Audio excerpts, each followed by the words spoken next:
Madam President. The senator from Ohio. Madam President, I'm here on the floor this evening to talk about the troubling state of our economy today and what needs to be done to get it back on track. The Labor Department reported last week that the Consumer Price Index, CPI, rose by 5.4% on an annualized basis.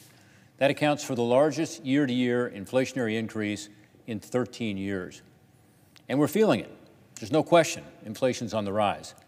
We're paying more for everything, from groceries to buying furniture to cars, even pumpkins for Halloween. Yes, the U.S. Department of Agriculture just told us that pumpkins year to year are going to see on average, 15.7% increase in prices. So you might have to get a little smaller pumpkin this year. And of course, we're paying more at the pump. On average, a staggering 42% increase this year. 42% increase. This is both because of increased demand, but also because there's less supply as the new administration, the Biden administration, has put more regulations or handcuffs on American energy production. And don't forget the higher heating bills, about 25% higher this year as compared to last year. Just as this cooler weather begins to come in, we're all going to be paying more on our utility bills, particularly for natural gas. If all this isn't bad enough, workers' wages are not keeping up with these price spikes. I'd love to see wages going up, but honestly, if you look at the data, it says that since President Biden took office, wages after inflation, adjusted for inflation, are down almost 2%, 1.9% lower. Remember, before the pandemic started, in February of 2020, we had the 19th straight month of wage increases of 3% or more on an annualized basis, well above inflation. Now we're seeing just the opposite. This means a pay cut for the middle class.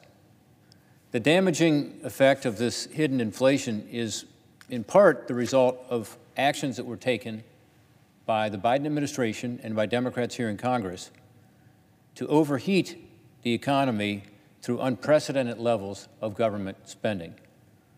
What do I mean by that? Well, you'll recall that economist and former Secretary of the Treasury in the Clinton and Obama administrations, Larry Summers, said early this year, as Democrats were talking about this huge new spending bill that they ended up passing without a single Republican input or vote in March, he said, if you do this, it's going to cause inflation. He warned about it because he had seen this movie before. When you've got an economy that's already improving and you overheat it with massive amounts of stimulus. Remember, the $1.9 trillion that was spent in March was the highest level ever spent. It was the biggest program ever passed by either House of Congress. $1.9 trillion. We forget how much money that is. He recognized that this bill contained billions in stimulus funding, social service spending, the stimulus checks. And those were going to fuel the demand side of the economy. And they did. Not just the stimulus checks, but other things as well. COVID funds to all kinds of institutions, continuing generous unemployment insurance supplement that paid 42% of American workers more to go on unemployment than to go back to work.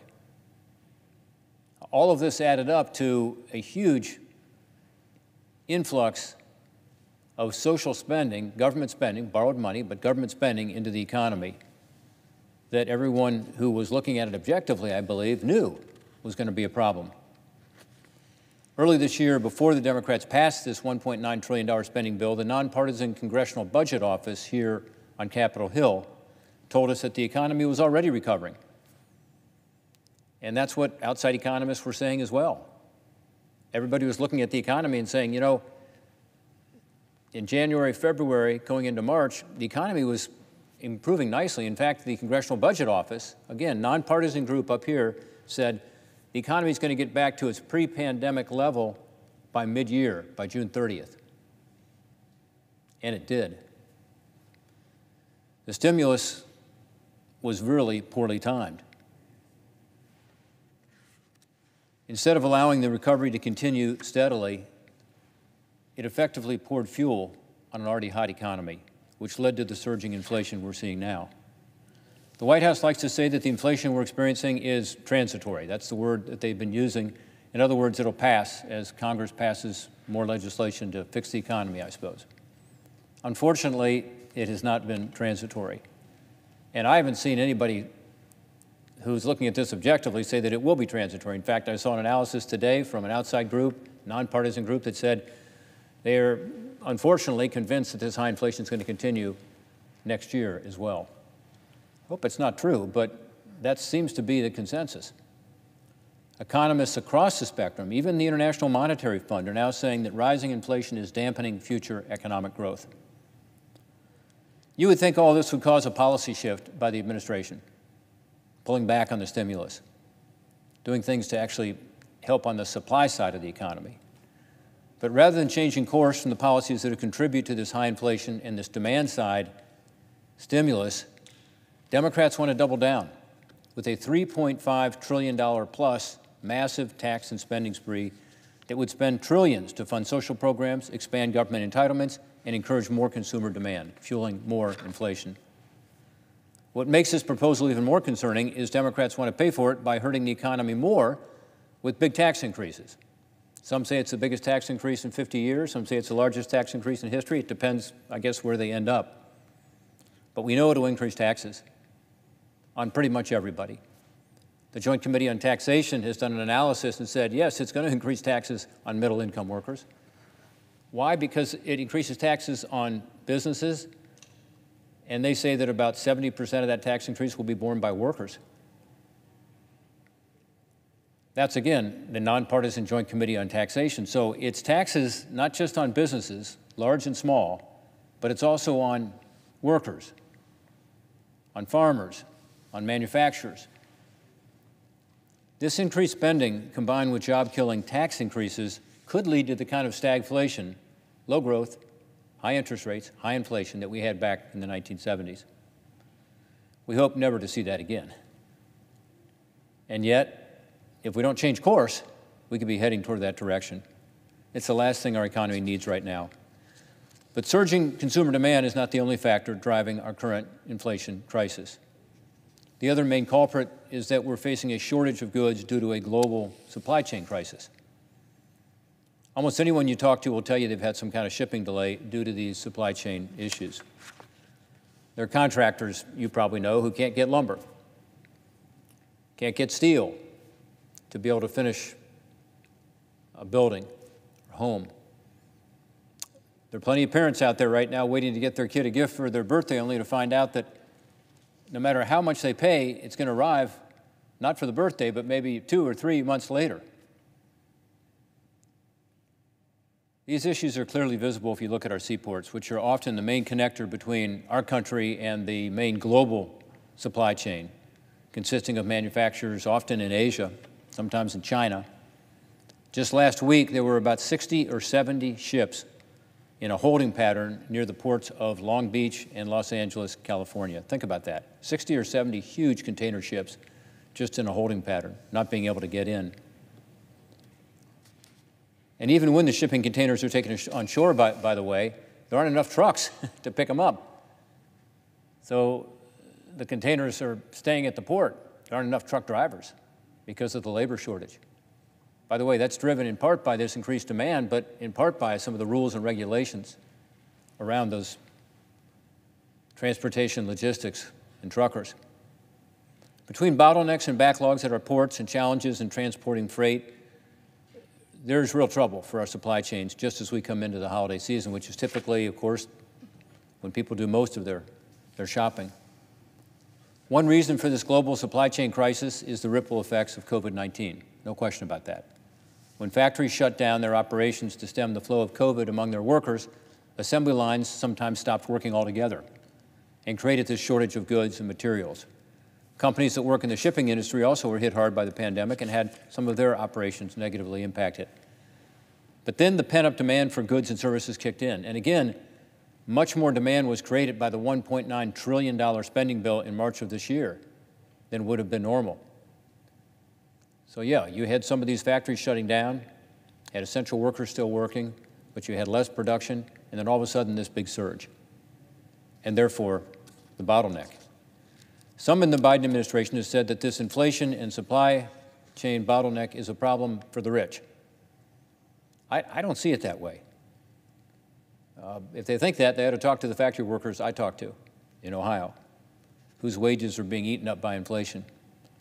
I think they should say that to the mother or father who's having to ask their kid what gift they want for Christmas 2 or 3 months ahead of time. In fact, it's too late already, we're told, to get some gifts for Christmas even now. The recent college graduate who's trying to fill her car up with gas to get to work, tell it to her that this is a problem for the rich. 42% increase in gas prices this year. A supply chain is like any other chain. If you have one weak link, it's enough to cause the whole thing to fall apart, and that's exactly what's happened, and it's happening at the worst possible time. Part of the near-term solution is to stop any new stimulus spending. That's not what's needed right now in the economy. It's just terrible timing. And stop the new tax increases, because that's also what we don't need in our economy right now. We don't want to make America and American workers less competitive. We want to do just the opposite. And part of the long-term solution to prevent a similar crisis from happening in the future is to shore up our supply chains. Instead of being so reliant on manufacturers in places like China, bring the manufacturing home, reshore it. Invest more in production here in the United States, and in the process, create more domestic manufacturing and transport jobs and greater supply chain security. I think that's going to start happening. If you look at the cost to bring a product from Asia to the United States now, it's skyrocketed. That gives us a competitive advantage. The market's here. We have to bring the manufacturing here as well. Another solution is to improve our nation's infrastructure. Targeted investments in increasing the capacity and operability of our ports, our waterways, fixing our roads and bridges, improving our railways, that all makes sense. For decades, we have neglected our infrastructure needs. Every president, by the way, in modern times has said that. You know, the Society of Engineers who look at our infrastructure says that we have a grade of somewhere between D+ and C- in this country. We're falling behind other countries. Other countries spend a lot more as a percent of their GDP on infrastructure, and it's been recognized. Really, every president since, from Bill Clinton to Donald Trump, has said, let's make a significant investment in infrastructure. And yet we didn't do it. We neglected our infrastructure. We've neglected our ports, and that's why they're so inefficient today in part, and one reason we're having to pay the price. The good news is that right now there's a bipartisan infrastructure package awaiting passage in the House of Representatives to address this and other problems. It's called the Infrastructure and Investment and Jobs Act. This is a bill that passed the United States Senate here in August with a 69-vote majority. That doesn't happen very often around here, particularly with big, important legislation like that. It was bipartisan from the start. It was passed with the support of Republicans here in this chamber, Democrats in this chamber, and most importantly, the American people, who think it's a really good idea. Economists think it's a good idea, too, because it improves the efficiency of our economy. Think about it. The bridge that's holding up traffic right now in my hometown of Cincinnati, Ohio, every day, massive bridge where I-71 and 75 come together. It's a huge hit to our economy. It's also a huge safety problem. Fixing that bridge has been something people have talked about for 30 years. It's time to do it, and we'll do it if we can get this infrastructure bill passed. It'll also create hundreds of thousands of good-paying jobs in industries ranging from construction and plumbing to electrical engineering and software development, with one recent study from the Association of Equipment Manufacturers finding that the legislation will create about 500,000 jobs. It'll also help address issues at our ports by providing increased funding for the Port Infrastructure Development Program, investments in our freight system through rail and waterway and highway and air freight investments. So it actually addresses a real problem we've got right now. And by the way, these investments are long-term investments. There won't be a lot of money spent in the next year or so. There'll be a lot of money though spent over the next 5, 10, 15 years to improve this infrastructure, and there'll be long-term assets that'll last for decades. So it's a different kind of spending than the stimulus spending. All this will help improve the movement of goods throughout our country. That's why every business group in America is supporting this legislation. Not just the Chamber of Commerce, but every group out there. By the way, as well as all the agricultural groups, over 30 ag groups, including the American Farm Bureau, are supporting this legislation. It's why a lot of the union members are supporting it too. In fact, the AFL-CIO Building Trades Council is strongly in support of this legislation because they know it's going to create good-paying jobs, good benefits, allowing people to get out there and build things. Even more importantly, to me, given the recent economic news we've seen, this proposal will not cause inflation to increase. Why? Because it's spending on the supply side rather than the demand side of the economy, as economists would say.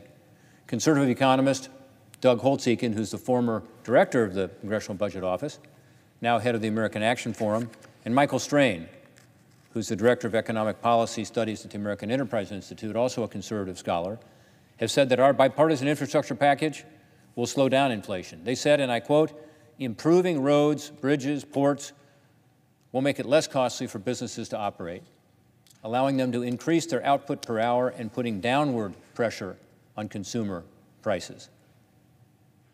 So again, this is long-term spending capital assets, makes the economy more efficient, therefore more productive.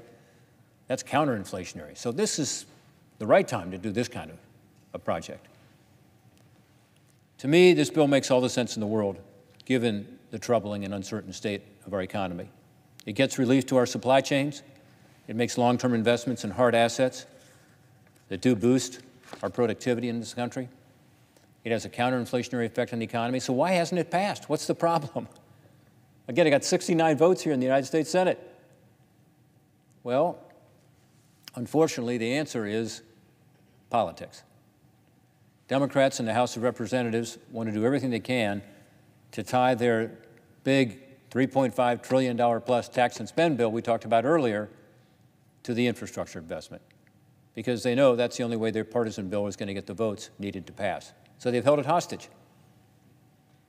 Hardcore progressives don't like the bipartisan infrastructure bill because it doesn't have the tax increases, it doesn't have the Green New Deal policies, it doesn't have all the new social spending programs that's in this reconciliation bill that they really want. But holding this investment in infrastructure hostage to this larger tax and spend bill is just wrong. It's playing politics, and it's playing politics with the American people. It's also counter to the pledge that President Biden made to the bipartisan group that negotiated this agreement and made to the American people. President Biden supports this infrastructure legislation. He said he didn't get everything he wanted. Nobody did. But he supports it. He wants it to move forward. And he pledged to keep it separate from the $3.5 trillion tax and spend bill. And yet, what you see in the House is just the opposite. It's not fair to the American people. They deserve to have the opportunity to have the infrastructure bill be voted on its own merits. Let it rise or fall on its own merits. Don't tie it to something else. House Speaker Nancy Pelosi promised it would come to the House floor about 6 weeks ago. She promised that to the so-called Democrat moderates in the House. It didn't come to the floor. Then she promised it would happen about 3 weeks ago. Didn't come to the floor for a vote. Now she said on October 2nd that October 31st is the date. That's Halloween. That's a Sunday. But that's fine. We can vote on Sundays, even on Halloween. It's so important, we ought to do it, and do it. It's past time to take this bill to the floor of the House and let it be judged on its own merits. If passed, it will strengthen our economy over the long term and have a positive impact on the lives of every single American. It's counterinflationary. It makes our economy more efficient. It adds to, again, the supply side, allowing us to see not just a short-term boost, but a longer-term boost to our economy. And wouldn't it be nice to pass something that makes sense around here, that's bipartisan? Instead of jamming Republicans and the country with another reckless spending bill and raising taxes on this uncertain economy, let's focus on the infrastructure bill that addresses real problems we face today. We could use a sensible bipartisan success right now. All of us. Yield back my time.